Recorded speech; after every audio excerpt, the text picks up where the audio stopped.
لو تناهيتم إلى سر الحياة وصنعتم كائنا حيا نرى.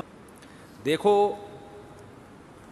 نبی صلی اللہ علیہ وسلم نے فرمایا ایمان کا سب سے لاسٹ اور آخری درجہ ہے اماطۃ الاذی عن الطریق، راستے سے اذا کو ہٹانا.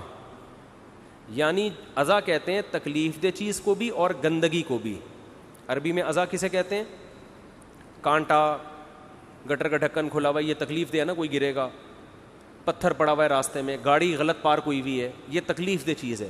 اور اذا کا مطلب گوبر پڑا ہوا ہے، کوئی گند پڑا ہوا ہے، یہ بھی اذا میں داخل ہے عربی میں. ٹھیک ہے، تو آپ صلی اللہ علیہ وسلم نے فرمایا کوئی شخص گزر رہا ہے اور راستے میں اسے کوئی تکلیف والی چیز یا گندگی والی چیز نظر آئی جس سے لوگوں کو کراہت ہوتی ہے، وہ اسے راستے سے نہیں ہٹاتا، تو حدیث میں ہے کہ یہ ایمان کے آخری درجے پہ بھی بولو نہیں، یعنی اتنی آخری درجے کی نیکی بھی کم بخت نہیں کر رہا، تو یہ مومن کہلانے کا مستحق نہیں ہے.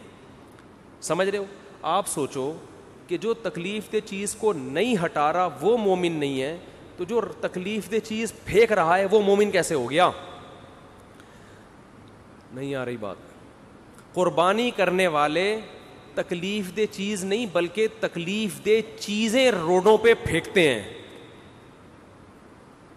گوبر پڑا ہو نا اس سے کم تکلیف ہوتی ہے، پوری اوجھڑیاں، سریاں، آلائشیں، ادھر جانور ذبح کیا، ان کو اس سے کوئی غرض ہی نہیں ہے کہ یہ کیا گندگی محلے میں پھیلا رہے ہیں وہ.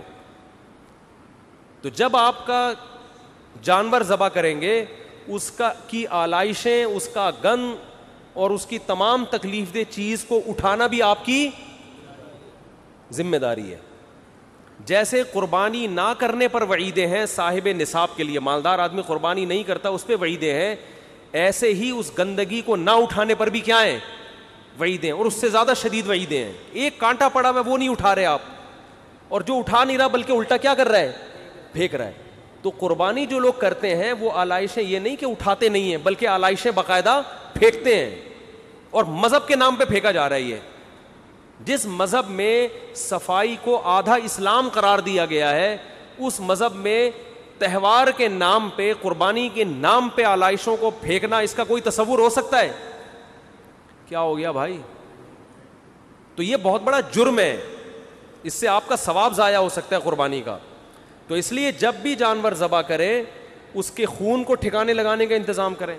خون اگر روڈ پہ پڑا ہوا ہے، مٹی اس کے اوپر لا کے ڈالیں، چونا اس کے اوپر لا کے ڈالیں تاکہ اس سے بدبو کیا ہو جائے؟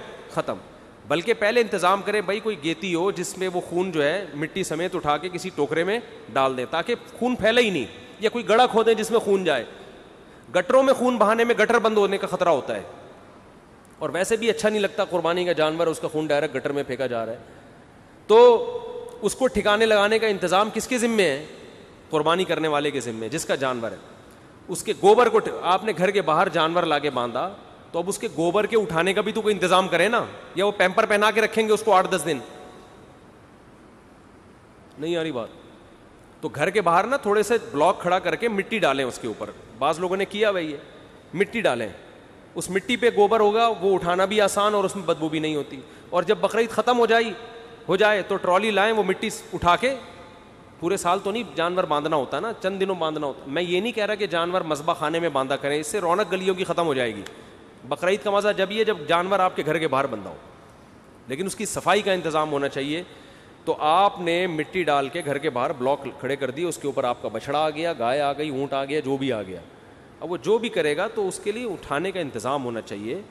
جیسے اپنے گھر میں صفائی کرتے ہیں تو ایسے ہی گھر کے باہر بھی صفائی کا انتظام ہونا چاہیے. تو آلائشیں پھینکنا، جہاں جگہ ملی اٹھا کے وہ گند پھینک دیا. گورنمنٹ کو تو برا بلا کہتے ہیں، وہ تو نئی ذمہ داری پوری کرتے، تو اپنی ذمہ داری تو کم از کم پورا کرے نا انسان. تو قربانی کے بعد ایسا کوئی کام نہیں ہونا چاہیے جو بدبو کا، جراثیم کے پھیلنے کا، گندگی کا سبب بنے. نبی صلی اللہ علیہ وسلم نے ایسے لوگوں کو ایمان کے آخری درجے سے بھی خارج کیا ہے. اور تہواروں میں تو صاف صفائی ستھرائی کا اہتمام اور زیادہ ہوتا ہے. تو اس میں عید مسلمانوں کا تہوار ہے، اس میں گندگی پھیلانا تو اور بڑا جرم ہے. ارشاد: ہوا و حرص والا دل بدل دے، میرا غفلت میں ڈوبا دل بدل دے.